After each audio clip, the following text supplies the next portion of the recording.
Hi, my name is Eric Iskowitz. Today I'll be discussing a project that I did for my English 205 class on Global Crossing.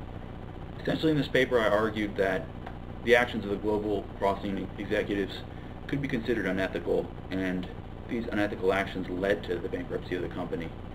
The company was founded in 1997, but only 5 years later, in 2002, the company declared bankruptcy. Let's take a look at the stock price, which kind of shows the rise from IPO to the high of over $60, down eventually to zero in late 2001. In this chart, we can see the Global Crossing stock from its 1998 IPO price of $14 per share. Following the initial public offering, we can see a steep rise in stock price, peaking at around $60 per share. This rapid increase in stock price is partially a result of strong buy recommendations made by stock analysts. In fact, one stock analyst, Jack Rubman, was barred from Wall Street by the SEC after it became apparent that he had received gifts from the Global Crossing executives.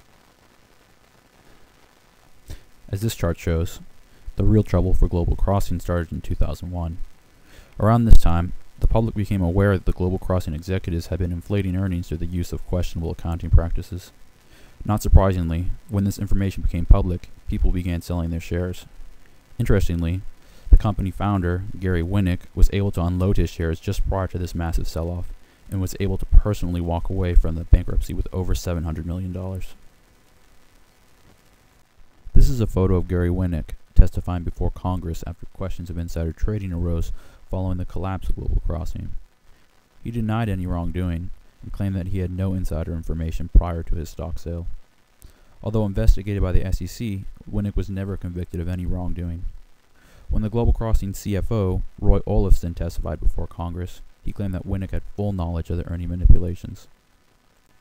Pictured in the center of this photograph is a former chief financial officer of Global Crossing, Roy Olafson, during his testimony before Congress.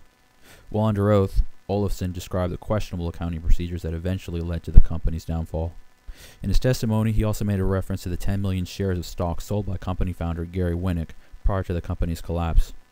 Olafson also makes it abundantly clear that Gary Winnick did possess insider information when he sold his stock. Again, this was never proven, and Winnick was never convicted of any crimes. So, as we can see from the Global Crossing case, just because something is not illegal doesn't necessarily mean that it's not unethical. As I mentioned previously, Gary Winnick was never convicted of any crimes, although he was investigated by the SEC. There were some civil lawsuits, but they really did not recover the billions of dollars that the investors lost. Anyways, I hope you enjoyed my presentation. My name is Eric Iskowitz, and thank you for watching.